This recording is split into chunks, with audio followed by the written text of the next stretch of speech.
আল্লাহর রাসূল বলেন, একজন যাও ফাতেমার ঘরে আমার চাবুকটা আছে নিয়ে আসো। তবুও দুনিয়ার মামলা দুনিয়ায় শেষ করতে হবে। কারোর হক আমি নষ্ট করলাম নি থাকলে বলো না, আর কোনো পাওনাদার নেই। আমার কোনো কথার দ্বারা আঘাত পাইছো বা হাত দ্বারা আঘাত পেয়েছো এমন আসলে বারবার বলার পরে হঠাৎ আরেকজন হাত দেবে, হুজুর আপনার হাত দ্বারা আমি একটা আঘাত পেয়েছিলাম। নবীজির হাত দ্বারা আঘাত পাওয়া, কি আঘাত পাইছো আমার একটু বলো শুনি। ইয়া রাসূলুল্লাহ, ইয়া হাবিবাল্লাহ, যুদ্ধের ময়দান থেকে আমরা ফেরত আসতেছিলাম, যুদ্ধ হয় নাই। আপনি উটের উপরে ছিলেন আর আমরা পায়ে হেঁটেছিলাম। আপনি উটের উপরে বসে আপনার চাবুকটা ঘুরাইতেছিলেন।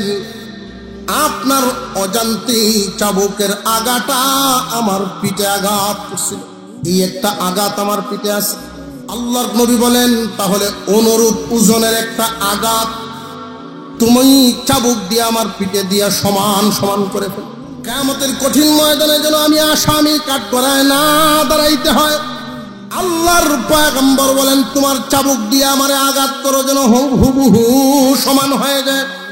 সাহাবী বলেন, ইয়া রাসূলুল্লাহ, আমার চাবুক দিয়ে আপনার গায়ে আঘাত দিব কেমনে?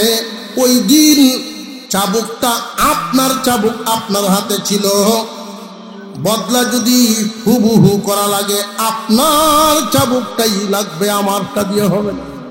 আল্লাহর রাসূল বলেন, একজন যাও ফাতেমার ঘরে আমার চাবুকটা আছে নিয়ে আসো। তবুও দুনিয়ার মামলা দুনিয়ায় শেষ করতে হবে। নবীজির চাবুক আনার জন্য ফাতেমার ঘরের সামনে হাজির।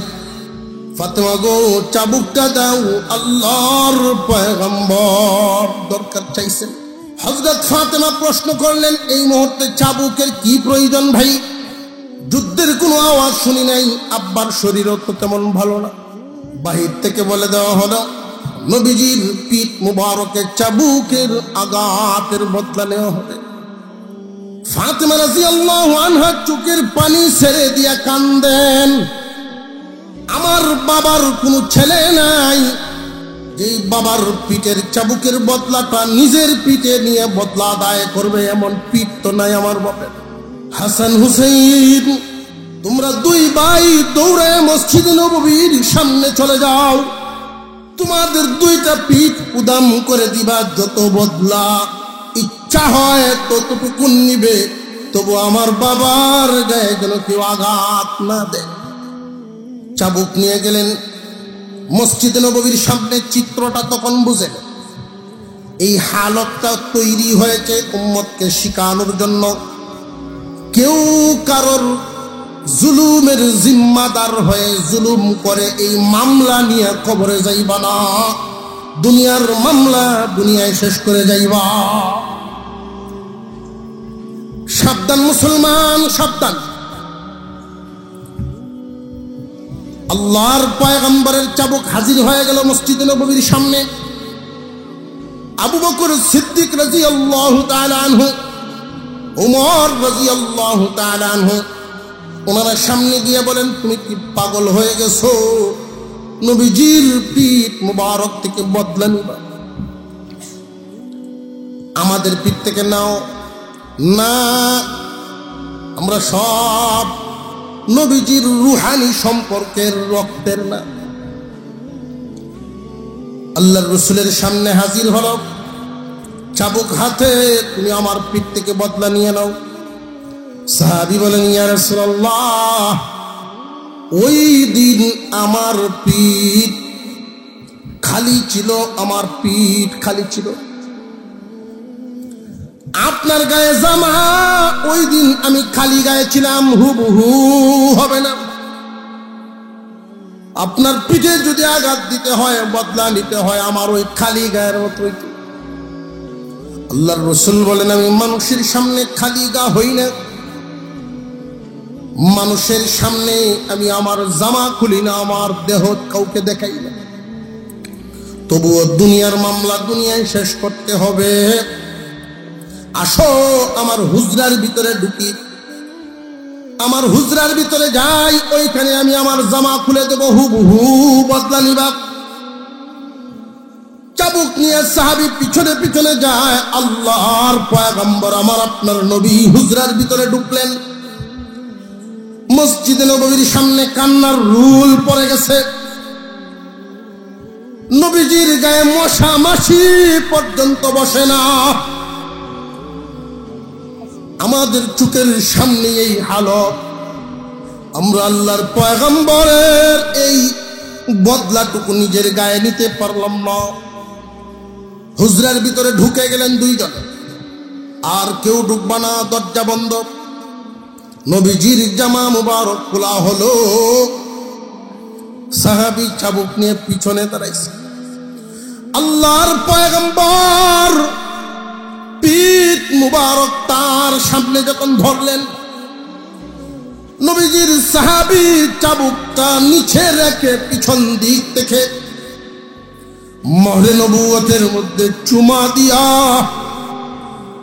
জড়িয়ে ধরে কান্না শুরু করলেন, ইয়া রাসূলুল্লাহ, আমাকে আপনি ক্ষমা করেন।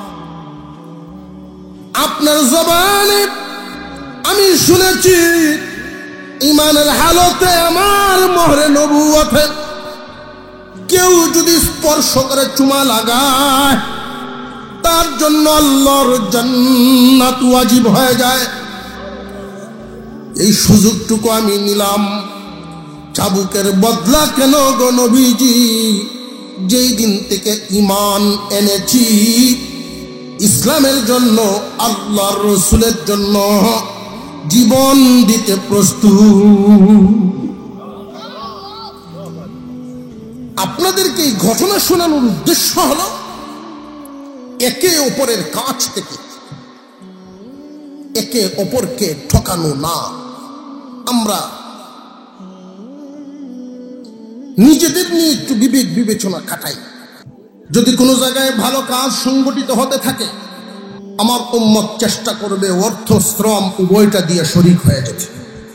যদি এটা তার দ্বারা সম্ভব না হয়, তাহলে জবানের কথার দ্বারা উৎসাহের মাধ্যমে শক্তি সাহস যোগায়ে অংশগ্রহণ করবে। এটাও যদি তার দ্বারা সম্ভব না হয়, অন্তত সর্বপিছনের কাতারে হলে আমার উম্মত থাকবে, মন থেকে ভালো কাজের পছন্দ সমর্থন করে যাবে। যদি মন্দ কাজ দেখে আমার উম্মতের প্রথম কাতারের প্রথম সারির উম্মত যারা পরিপূর্ণ ঈমানের অধিকারী, ঈমান পরিপূর্ণ, মন্দের আওয়াজ শুনলেই ওই মন্দটাকে ঘুরিয়ে দেওয়ার জন্য, বন্ধ করার জন্য ঈমানদার সর্বোচ্চ ভূমিকা নিবে। অর্থ লাগলে অর্থ দিবে, শ্রম দিলে শ্রম দিবে। অর্থাৎ আল্লাহ তাকে যে নিয়ামত দিয়েছেন, ক্ষমতাই বলেন, দৌলতেই বলেন, আল্লাহর দেওয়া সেই নিয়ামত আল্লাহর ওই ভালো কাজের জন্য ব্যবহার শুরু করে। আমরা যারা সামাজিকভাবে আছি, বংশের কারণে অনেকের মর্যাদা বাড়ে। গোষ্ঠী বড়, শক্তি বেশি আছে, মর্যাদা সমাজে আছে না নেই। গোষ্ঠী নির্বাচন, বড় বংশ, এটা কি আমি আনছি না আল্লাহ পাঠাইছি? ধন দৌলত অর্থ সম্পদ, এটা নিজে চাইলেই কি পাইব না আল্লাহর দয়া লাগবে? আল্লাহর দেওয়া ক্ষমতা, আল্লাহর দেওয়া দৌলত, আল্লাহর রাস্তায় দিয়া মন্দ কাজ প্রতিহত করবে। আমি আমার ব্যক্তিগত কাজে ক্ষমতা ব্যবহার করব যতটুকু, আল্লাহর দ্বীনের কাজে ব্যবহার করব এর চাইতে বেশিটুকু। প্রথম শ্রেণীর উম্মত। দ্বিতীয় আরেক দল প্রতিবাদ হাত দ্বারা করতে পারবে না, জবান দ্বারা অন্যায়ের প্রতিবাদ করবে। তারাও ইমানদারের দ্বিতীয় দল। কোন এক জায়গায় খারাপ কাজ হচ্ছে, তৃতীয় দল অন্তত বলতে না পারলেও মনে মনে হইলেও কাজটাকে ঘৃণা করবে। মন্দের সমর্থন যদি অন্তরে থাকে, তাহলে কি ইমানদারের সেই কাতারে রইল, না আল্লাহর রসুলের ঘোষণা অনুযায়ী সে পিছনে পড়ে গেল?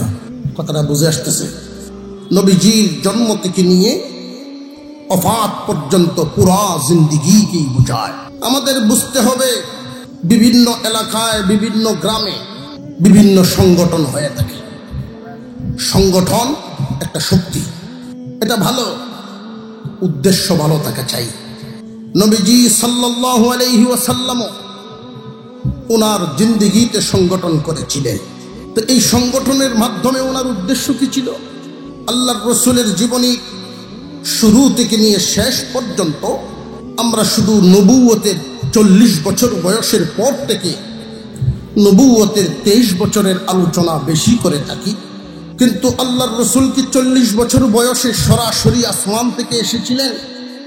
না, 40-এর আগ পর্যন্ত যেই হায়াত, এটাও সমাজেই কাটিয়েছিলেন। নবীজি সাল্লাল্লাহু আলাইহি ওয়াসাল্লামের আব্বা ওনার জন্মের আগেই চলে গেলেন, এতিম হয়ে এলেন। আপন কোনো ভাই বোন নাই, অর্থ সম্পদও বাবায় রেখে যেতে পারেন নাই তেমন, মোটামুটি চলে যাওয়ার মতো চাচাদের ছায়ায়। এবার বলেন, বংশের দিক থেকে সম্মানের বড় বংশ, কিন্তু পারিবারিক দিক থেকে পরিবারের গত উনি একা। সমাজের চিত্রগুলো দেখছেন, দিন দিন বড় হচ্ছেন, চিত্রগুলো দেখে ওনার অন্তরে প্রতিবাদের আগুন, পরিবর্তনের চিন্তা, যে এই সমস্ত কাজের পরিবর্তন করা দরকার। কি কি কাজ?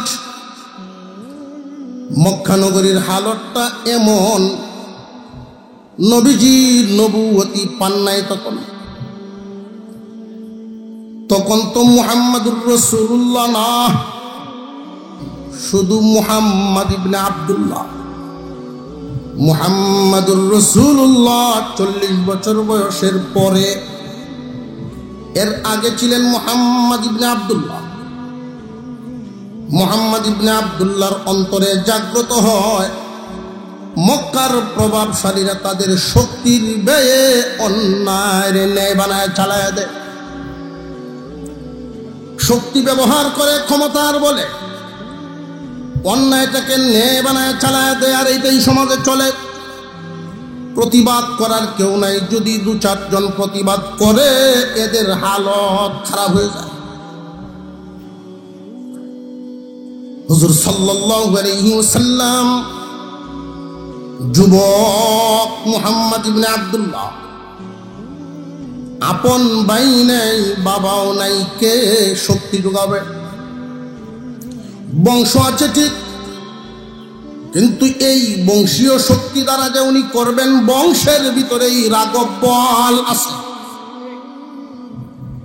আবু জেহেল কুরাইশ বংশে, আবু লাহাব কুরাইশ বংশের, চাচাগণের মধ্যেই দুর্নীতি। মুহাম্মদ ইবনে আব্দুল্লাহ বড় চিন্তায় পড়ে গেলেন। উনি সংগঠন করলেন, সংগঠনের নাম হিলফুল ফুজুল। এইরকম বিভিন্ন সংগঠন সমাজে আছে না নাই? আর একটু জোরে বলেন, আছে না নাই?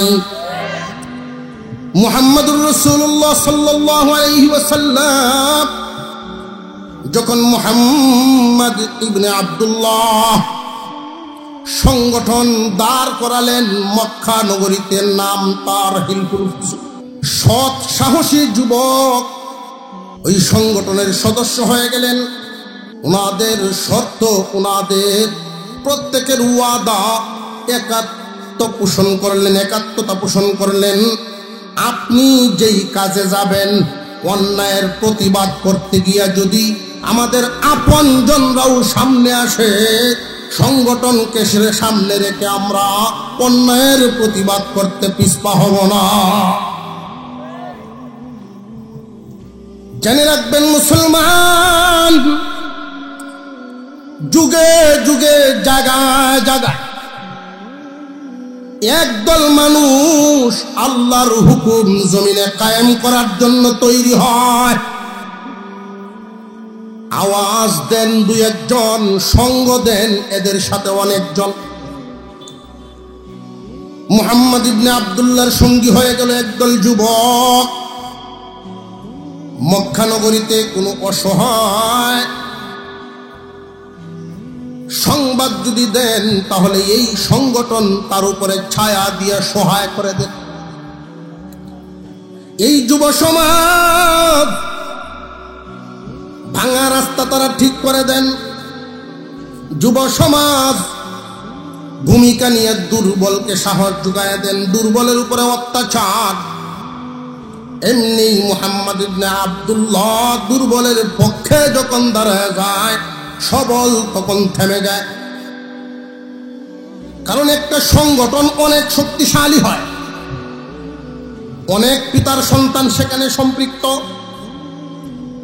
অনেকগুলো গ্রাম সম্পৃক্ত হয়ে যায়। সব চাইতে বড় শক্তি হয় সত্যের পথে আল্লাহর সাহায্য শামিল হয়।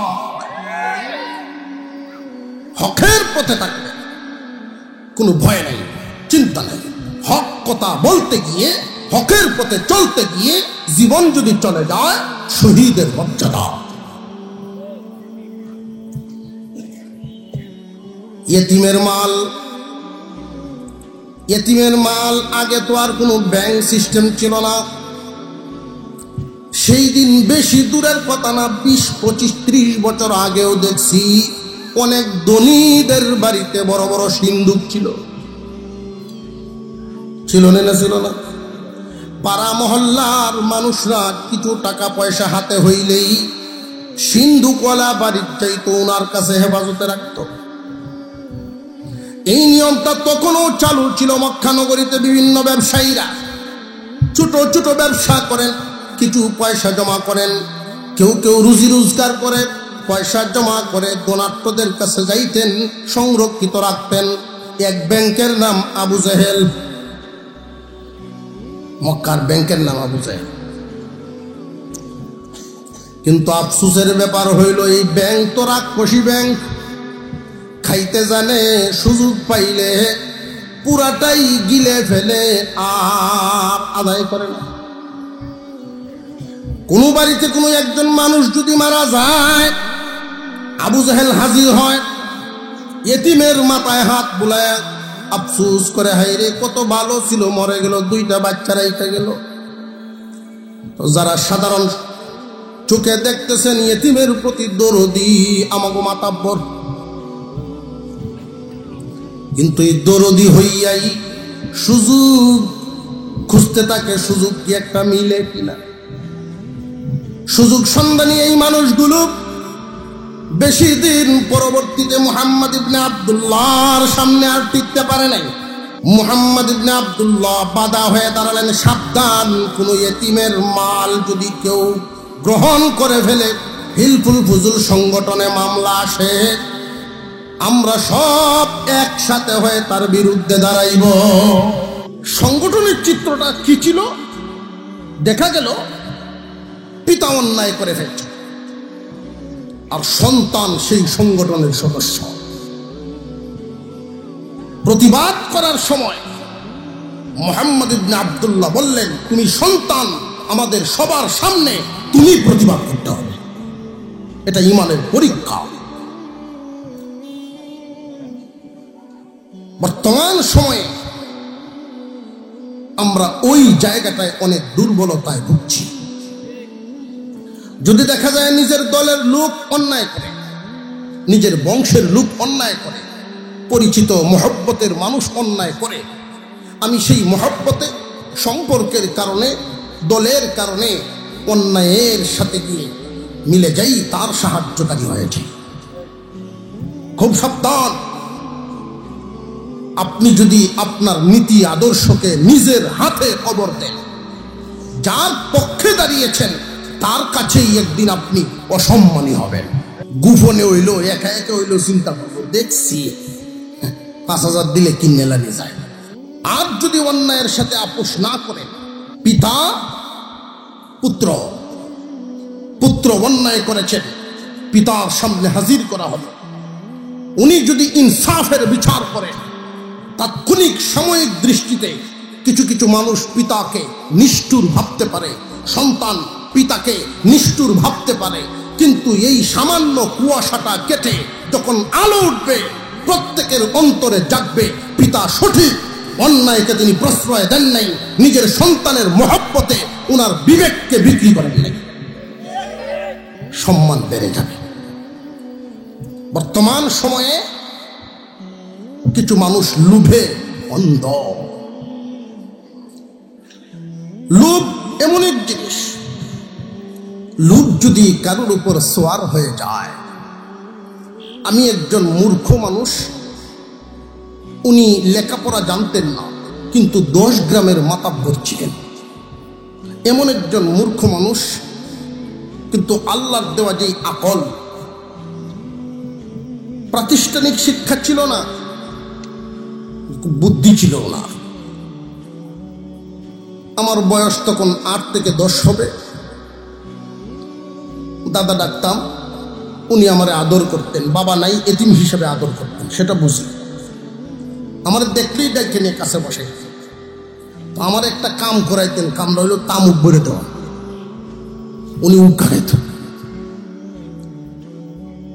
উনি যে পাশে বসাইতেন ওনার উদ্দেশ্য হইল কিছু শিখানো। একটা পুকুর শুকায় গেছে, এই শুকনা পুকুরের তলাতে উনি বসা, আমি পারে আমার এটাই খেলেছেন। কিছু সময় ওনার কাছে বসছি, তো উনি বলতেছেন যে নাতি দেখ আজকে বৃষ্টি হইব। আমি কইলাম আজকে বৃষ্টি হইব এটা কেমনে বুঝলেন আপনি? রোদ দেখা যায়? হবে, তোরে শিখাইয়া দিই, দেখ ওই যে পিঁপড়াগুলো উপরের দিকে উঠতেছে, দেখো পিঁপড়ার মুখে খাদ্য, অর্থাৎ যার যার গাঠটি মুস্কা লইয়া পুকুরের তলা থেকে উপরের দিকে যাচ্ছে। আমরা মানুষরা টের পাওয়ার আগে ওই প্রাণীরা টের পায়। ওই প্রাণীদের বসবাস পুকুরের তলায়। আল্লাহ বৃষ্টি দিবেন, এই বৃষ্টির পানিতে এদেরকে চুবিয়ে মারবেন না, এই জন্য ওরা টের পাওয়ার মতো যোগ্যতা আগেই আল্লাহ এদেরকে দিয়ে দিয়েছে। সত্যি দেখলাম এমন ঢল, পুকুর অর্ধেক হয়ে গেছে। উনি মাঝে মাঝে এমন কথা বলতেন। ওনার একটা কথা ছিল, লুবের সাথে আকলে পারে না, লুবের সাথে আকলে পারে না। তুমি শিক্ষিত হয়েছ, এমএ পাস, লুভে যদি তোমার পাইয়া বসে সার্টিফিকেট যোগ্যতায় তোমাকে বেইজ্জতি হওয়া থেকে বাঁচাতে পারবে না। লুভের সাথে বুদ্ধিমত্তায় পারে না, আকলে পারবে না। লোভ যদি তোমার ভিতরে ঢুকে যায়, তোমার ধ্বংস নিশ্চিত, কেউ ফিরাতে পারে না। পৃথিবীর ইতিহাস তাই বলে, একজন লোভী মানুষ যদি সফলতার জীবন কাটায় চলে যায়, এটা প্রকৃতি বিরোধী হয়। অন্যায়কারী সাজা ভুগবে, অন্যায়কারী সাজা ভুগবে, এটাই স্বাভাবিক। কেউ আগে কেউ পরে, সাজা আছে না নাই। লুবের সাথে মানুষের আকলে পারে না। মানুষকে যখন লুবে পায়, লুবে মানুষ অন্ধ হয়ে যায়। লুবে যখন মানুষ অন্ধ হয়ে যায়, তখন তার হালত কি হয় খুব খেয়াল করবেন। লুবে যারে পাইয়া বসে সে তো অন্ধ, বিবেকের চোখ অন্ধ হয়ে গেছে, আর দেখে না কোনটা বোনের হক কোনটা ভাইয়ের হক, এটা আর দেখবে না, সে অন্ধ। লুবে যখন অন্ধ হয়, মসজিদের টাকা খায়, বুঝে না, দেখে না। লুবে যখন অন্ধ হবে, গুরুস্থানের বাজেট খাইব, বিবেকে বাঁধবে না। লুবে অন্ধ হয়ে গেছে। কিন্তু আফসোসের সাথে বলতে হয়, আল্লাহ তার যোগ্যতা দিয়েছিলেন, সেই যোগ্যতা, সেই নিয়ামতের কদর সে করতে পারে নাই। বহু মানুষ এমন আছেন, দুনিয়া তার উপরে উঠার কারণে এখন সামনে আর কোনো কিছুই দেখে না, সুযোগ পাইয়াই মানুষের হক মানা শুরু করে দেয়। কুরআনুল কারীমের সর্বশেষ যেই আয়াতে কারিমা, এই আয়াতে কারিমা যেই নাজিল হয়েছিল আল্লাহর পয়গম্বর দুনিয়া থেকে বিদায় হওয়ার মাত্র 9 দিন আগে, অথচ এর অনেক দিন আগেই তিনি ইসলাম কমপ্লিট ঘোষণা করে ফেলছেন। আল ইয়াউমা আকমালতু লাকুম দীনাকুম ঘোষণা হয়ে গেছে, ইসলামের বিধিবিধান পরিপূর্ণ হয়ে গেছে। ইন্তেকালের মাত্র 9 দিন আগে মসজিদে নববীতে আল্লাহর পয়গম্বর বসা, আয়াত নাজিল হয়ে গেল, সর্বশেষ আয়াত। তবে এই আয়াত কোনো বিধি বিধান না, এই আয়াত হলো সতর্ক বার্তার আয়াত।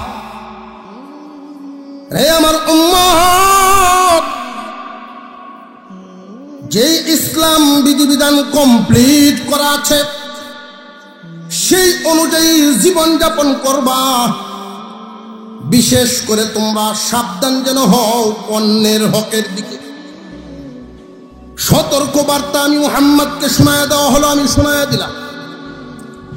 ইন্তেকালের 9 দিন আগে নবীজি শারীরিকভাবে একটু অসুস্থতা বোধ করছেন। মসজিদে নববী থেকে বেরিয়ে সামনে দাঁড়ায় ডাক শুরু করলেন, কে কোথায় আছো রে, আমার সামনে জমা হও। নবীজির ঘোষণা পেয়ে সাহাবীরা যার যার কাজ বাদ দিয়া জমা হওয়া শুরু হয়ে গেলেন, বিশাল জমায়েত। আল্লাহর রাসূল ঘোষণা দিলেন, শুনো, হিজরত করে আমি মদিনায় আসলাম 10 বছর চলে। তোমাদের সাথে এই 10 বছরের ভিতরে উঠা বসা চলা ফেরায় আমার হাত দ্বারা, আমার জবান দ্বারা কাউকে এমন আঘাত করেছি যাতে তুমি কষ্ট পাইছো এমন আসনি। আমার কথায় আঘাত পেয়েছো, আমার হাত দ্বারা আঘাত পেয়েছো এমন কি কেউ আসনি?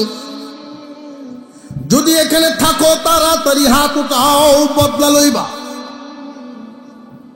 যতটুকুন কষ্ট তুমি পেয়েছো অনুরূপ আঘাত করে আমার এতটুকু কষ্ট দিয়ে দাও। দুনিয়ার মামলা দুনিয়ায় শেষ করে যেতে হবে। কিয়ামতের কঠিন ময়দানে আল্লাহ হবেন বিচারক। বান্দা যে হক নষ্ট করলো সে হবে অপরাধী, যার হক নষ্ট করা হলো সে হবে বাদী। কিয়ামতের কঠিন ময়দানে আমি মুহাম্মদ আসামির কাঠ গড়ায় দাঁড়াইবার চাই না।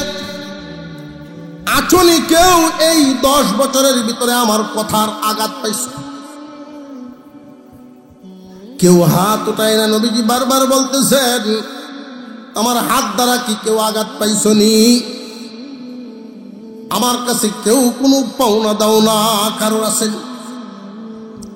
এমনি পিছন থেকে একজন হাত উঠাইছেন, ইয়া রাসূলুল্লাহ, আমি 1টা টাকা পাই, মন থেকে তো আমি আগেই বাদ দিছিলাম, কিন্তু আপনি বারবার বলার কারণে উল্লেখ করা লাগছে 1টা টাকা আমার পাওনা আছে। কোন দিনের আমার একটু স্মরণ করায় দাও। সাহাবী বলতেছেন, নবীজি ফকির ভিক্ষা চেয়েছিল, আপনার কাছে টাকা নাই, আমার কাছ থেকে নিয়ে তারে দান করেছিলেন।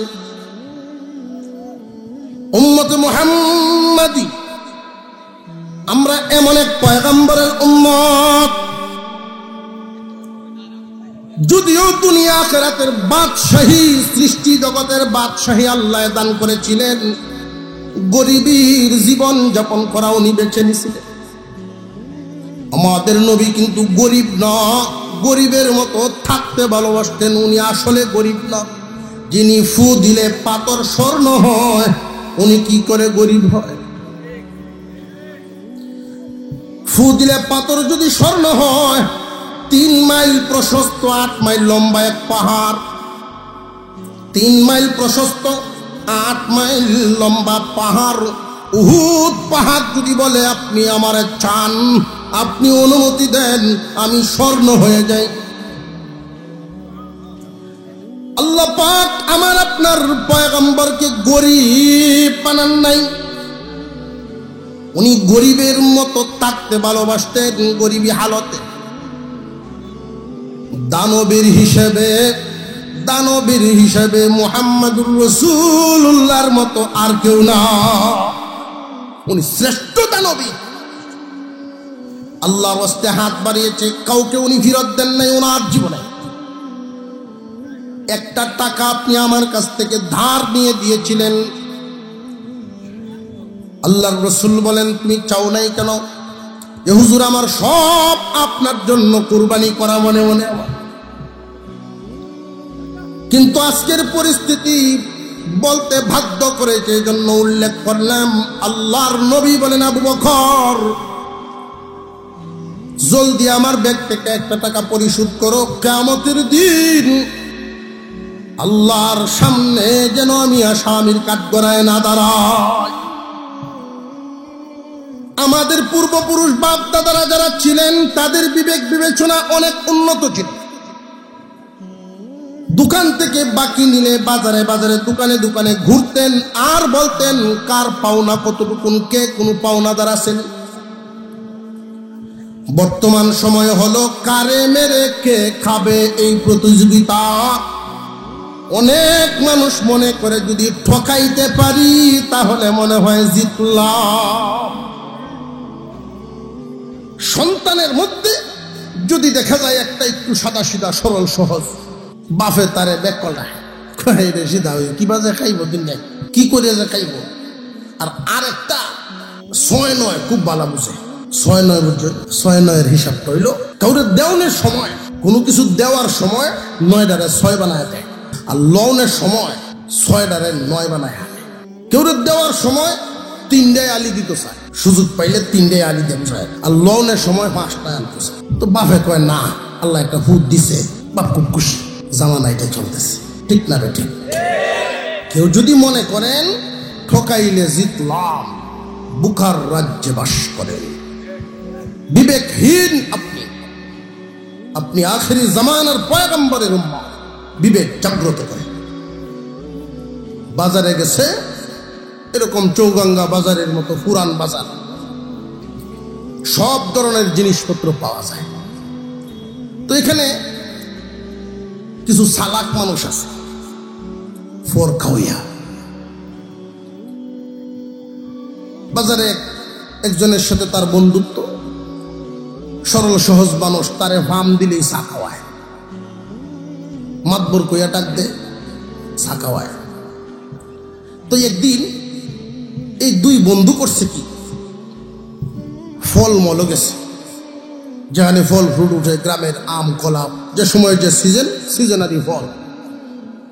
কদুস প্রতিদিন তো কত কিছু খাই, আজকে ফল খাই।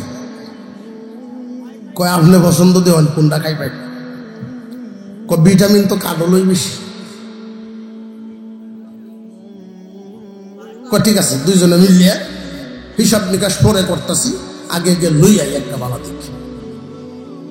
তো একজন কি রস পায়া কাঠলো একটা বালা হয়েছে, আইনিয়া দূর আইসে বাজার থেকে বেরিয়ে এইরকম এক মাঠের ময়দানের জায়গা বসে। বন্টন কেমনে কি করেন, কত দিয়ে আনছেন? অর্ধ হিসাব করি, 40 টাকার মাল 20-20 করে আমরা দিয়া দেন। তো সিটারে কয় আমি ইনসাফের একটা বন্টন করি। যে কি ইনসাফ? যে যেমন খাইব এমন বিল দিব। আমার খুশ খায়া বিসিটা সামনে তৈয়া, কাটল গুড়া সামনে তৈয়া, পরে বিসি গন্যা যার জয়টা হয় সেই হারে পয়সা দিলে এটা কোনটা কোন। বাহ, খুব সুন্দর ইনসাফের কথা। খাওয়া শুরু হইলো, 1 মুঠ করে লয়। হ্যাঁ, যে সময় দেয় 4-5টা হইলো কুশ একসাথে দেয়, কিন্তু আলি লয় 1-2টা, আর বাকি আলি পেটো খায় দিলে। কেতনা বড় বাট পারে না।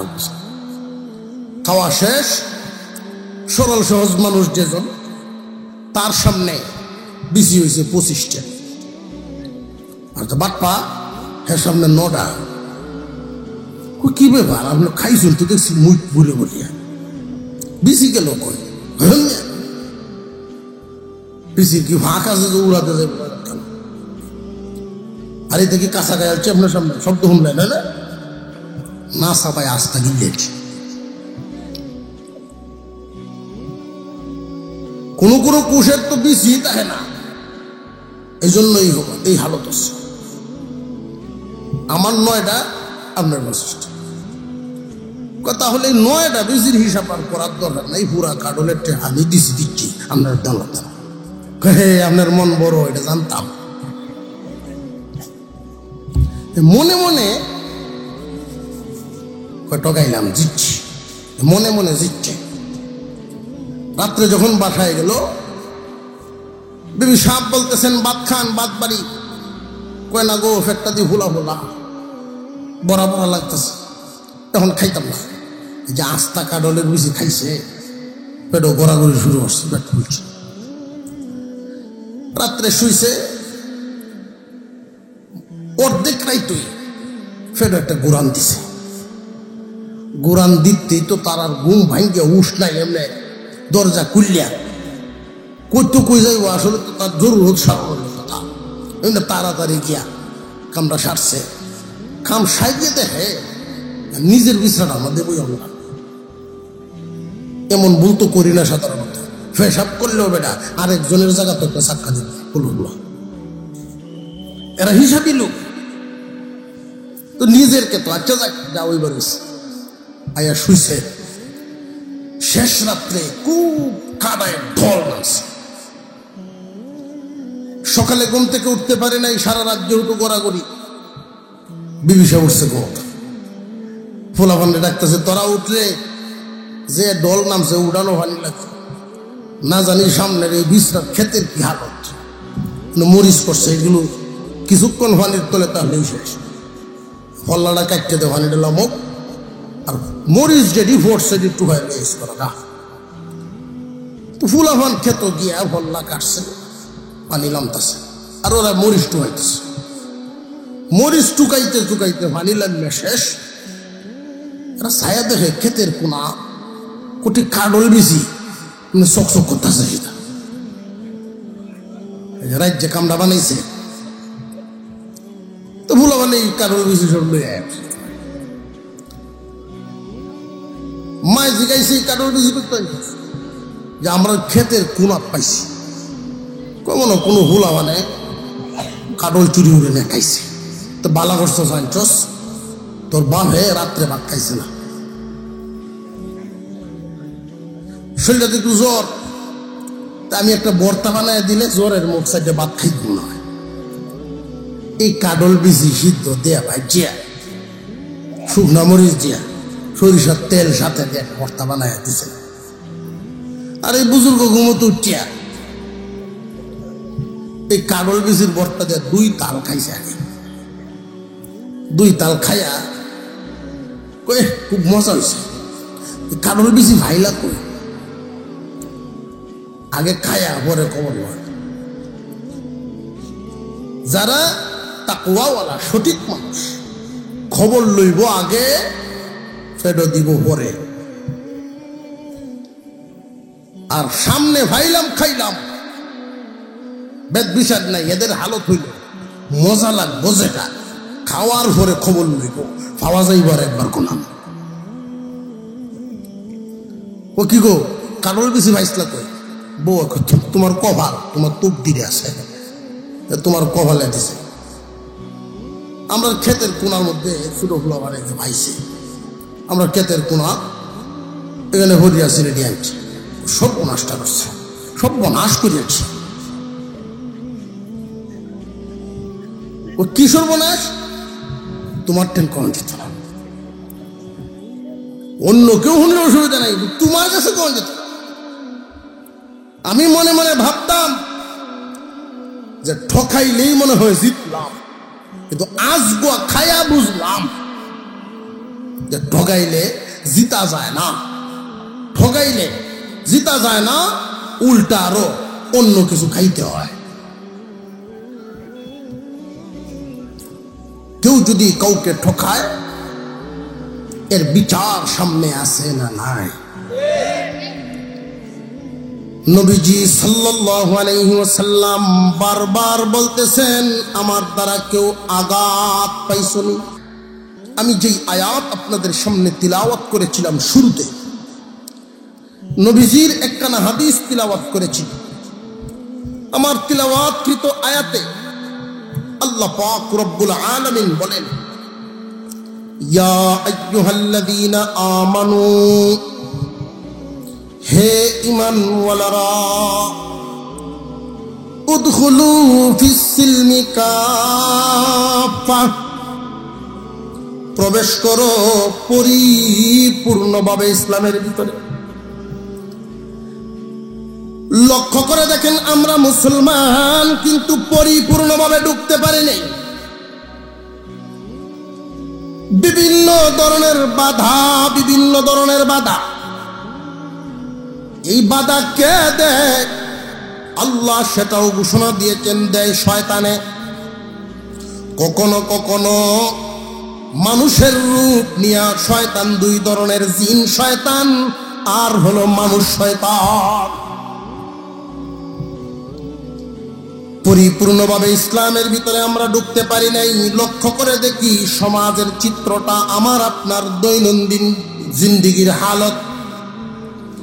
আমি একজন ব্যবসায়ী, আমি মুসলমান, কিন্তু আমার ব্যবসায় মুসলমানি নাই। আমি একজন কৃষক, মুসলমান, আমার কৃষিতে মুসলমানি নাই। আমি একজন মুসলমান, কিন্তু আমার পরিবারে মুসলমানি নাই। আমি একজন মুসলমান ছেলে মেয়ের বিয়ে শাদী করাচ্ছি, অথচ বিধি বিধানে মুসলমানি নাই। মুসলমানদের পারিবারিক ভাবেও মুসলমানি নাই, ব্যবসায় মুসলমানি নাই, দৈনন্দিন জীবনে চলাফেরায় মুসলমানি নাই। ইসলামের বিধি বিধান কিতাবে আছে, কিন্তু আমাদের সমাজে নাই। সমাজে যদি এই বিধানগুলো চালু করা শুরু হয়, সাথে সাথে এর সামনে শক্তি বিশাল শক্ত হয়ে শয়তানের বাহিনী বাধা হয়। লক্ষ্য করে দেখবেন, বর্তমান সময়ে ইসলামের বিধানগুলো আলেম উলামাগণ যখন প্রয়োগ করতে চাইবে, আলেমদের সামনে একদল বাধা হয়ে দাঁড়াবে। তার কারণ কি? বাধা হয়ে দাঁড়ানোর কারণ, মন মতো চলাফেরা করতে পারবে না। বিয়ে শাদীর ক্ষেত্রেই লক্ষ্য করেন, কয়টা বিয়ে এমন হয় আমরা মুসলমান কিন্তু বিয়ে শাদীতে মুসলমানই নাই। আফসোসের সাথে বলতে হয়, মুসলমানদের বিয়ে শাদীর মধ্যে এমন এমন অপকর্ম, এমন নাজায়েজ কাজ, সভ্য আমলওয়ালা কোনো মানুষ, আলেম ওলামা তো দূরের কথা, সভ্য ভদ্র কোনো মানুষ ওই হালতে সেখানে হাজিরও হইতে পারে না। গায়ে হলুদের নামে নোংরামি আছে না নাই? মুসলমানদের বিয়ে একটা ইবাদত, মুসলমানের বিয়ে একটা ইবাদত, কিন্তু মুসলমানের এই বিয়ে শাদীটা ইবাদতে নাই। আমাদের নিয়ম নীতি সামাজিকতা এমন ভাবে বদলে দিয়েছি, শুধু কবুল ইজাব কবুল আর দেন মোহর ধার্য করে, তাও আবার ঘরের এক কোণাত বইয়া। মনে হয় ওই কাজটা যারা করতেছেন তারা আলাদা করে, এটা বিয়ের কোন অংশই আমরা পাই। খুব সাবধান। আল্লাহ পাক বলেন, উদখুলু ফিস-সিলমি কাফা, হে ঈমানওয়ালা, পরিপূর্ণভাবে ইসলামের ভিতরে প্রবেশ করো। ইসলামের ভিতরে প্রবেশ করো পরিপূর্ণভাবে। বিবেক জাগ্রত করি, চিন্তা করি। আমি ঘুম থেকে জাগার পরে আরেকবার ঘুমাইবার আগ পর্যন্ত 24 ঘন্টার এই রুটিনটা চিন্তায় মিলায় নেন। যা যা কাজ করলেন, এটা আপনার মন মতো কয়টা করলেন, বিধান মতো কয়টা করলেন। আপনি ব্যবসা করেন, আজকে কয়জনের সাথে সুন্দর আচরণ সঠিক নিয়মে আপনি করতে পারছেন কিনা হিসাবটা নিজে নিজে মিলান। ব্যাংকে টাকা জমা দেওয়ার আগে আমরা নিজেরা একবার গনি, এরপরে তারারে দেই।